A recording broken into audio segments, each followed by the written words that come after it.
अस्सलाम वालेकुम and a very warm welcome to my YouTube channel. मैं हूं अनीका निसार। नाज़रीन, पाकिस्तान की सियासत में बहुत उतार चढ़ाव हो रहा है, पाकिस्तान की मईशत में भी बहुत उतार चढ़ाव हो रहा है, लेकिन वो तमाम टॉपिक्स को साइड पे रखते हुए आज एक और बहुत इंपॉर्टेंट टॉपिक पे बात करनी है।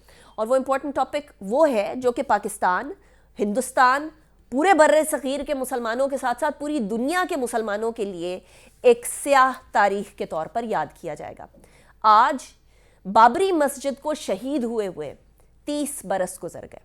ये याद रखिए कि 30 साल पहले भारत के अंदर हिंदू इंतहा पसंदों ने बाबरी मस्जिद को शहीद कर दिया था, उसको मुनहदिम कर दिया था। 1528 के अंदर भारत के पहले मुग़ल बादशाह बाबर ने उत्तर प्रदेश के इलाके अयोध्या, जो आज उत्तर प्रदेश है, उसके अंदर बाबरी मस्जिद कायम की। इस बाबरी मस्जिद की जगह, जिस जगह पर वो कायम हुई, हिंदूज़ के रिलीजन के हिसाब से, उनके बिलीफ के हिसाब से वहाँ हिंदू गॉड राम की पैदाइश हुई थी। ये मामला चलता रहा। 1528 में बनने वाली मस्जिद को 1992 के अंदर आकर भारत के इंतहा पसंदों ने, जो कि आज हम एक बहुत अजीबोगरीब फाशिस्ट फॉर्म में देख रहे हैं, उन्होंने शहीद कर दिया। जिसके बाद ऑब्वियसली जब ये बाबरी मस्जिद शहीद हुई, उसके बाद भारत के अंदर फसादात हुए और उन फसादात के नतीजे के अंदर कई मुसलमानों को शहीद कर दिया गया भारतीय हिंदू इंतहा पसंदों की तरफ से। 9 नवंबर 2009 के अंदर भारतीय सुप्रीम कोर्ट के पास ये केस चल रहा था। बेसिकली 9 नवंबर 2019 को भारतीय सुप्रीम कोर्ट ने ये कहा कि बाबरी मस्जिद जो है उस जगह पर मस्जिद तामीर नहीं होगी बल्कि मंदिर तामीर होगा और मस्जिद के लिए एक और जगह अलॉट कर दी जाए।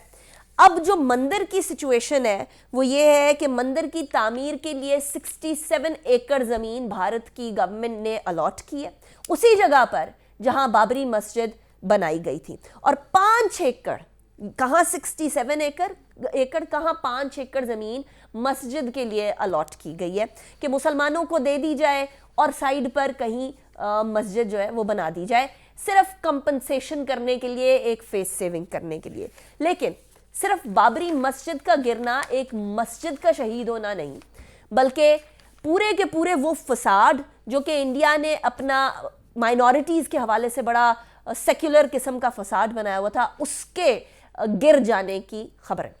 बेसिकली जब से 1992 से लेकर अब तक 2022 के अंदर 30 साल के अंदर भारत को देखा जाए तो भारत के अंदर मुसलमानों के लिए रहना अजाब बन गया। अभी पिछले ही दिनों भारत का एक स्टूडेंट उबल पड़ा अपने एक उस्ताद पर जब उसको मजाकन उसने टेररिस्ट कहा। इससे पहले भारत के अंदर जो फीमेल मुस्लिम स्टूडेंट्स हैं उनके लिए हिजाब लेना एक अजाब जान बन गया।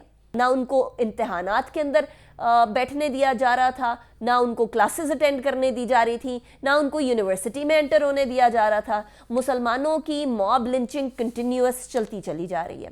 भारत जो कि अपने आप को सबसे बड़ी डेमोक्रेसी और सबसे सेक्युलर स्टेट कहता रहा, वह बड़ा वाज़े तौर पर खुलकर एक फाशिस्ट स्टेट के तौर पर सामने आ गया है। नरेंद्र मोदी की लीडरशिप के अंदर भारत का वो नकाब तो चाक हुआ ही हुआ, लेकिन अब पूरी दुनिया के अंदर एक फीलिंग जो है वो बड़ी प्रेवलेंट है इस टाइम पर, और वो फीलिंग ये है कि किसी तरीके से भारत वही ना बन जाए जो जर्मनी हिटलर के टाइम पर नाज़ी एरा के अंदर बन गया था, कि शुरुआत तो घर से ही हुई थी और माइनॉरिटीज़ को ख़त्म करने से हुई थी, लेकिन उसके बाद पूरी दुनिया तक फैलने के अज़ाइम और लोगों को बेगुनाह लोगों को मारने के अज़ाइम सामने आ रहे थे। भारत भी अब उसी डगर पर चल पड़ा है और ये 30 साला जो एनिवर्सरी कह लीजिए या बेसिकली इन्हदाम करने की बाबरी मस्जिद को जो आज की तारीख है, ये हम लोगों के लिए रिमाइंडर होना चाहिए कि आज से 30 साल कबल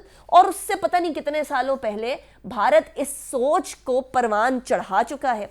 हमें हमेशा इस सोच के हवाले से अवेयर रहना होगा, ताकि एक तरफ से जो धमकियां अब आज़ाद जम्मू और कश्मीर की तरफ आ रही हैं उनको केटर करने के लिए और एक बार फिर फैंटास्टिक टी पिलाने के लिए हम लोग तैयार हैं।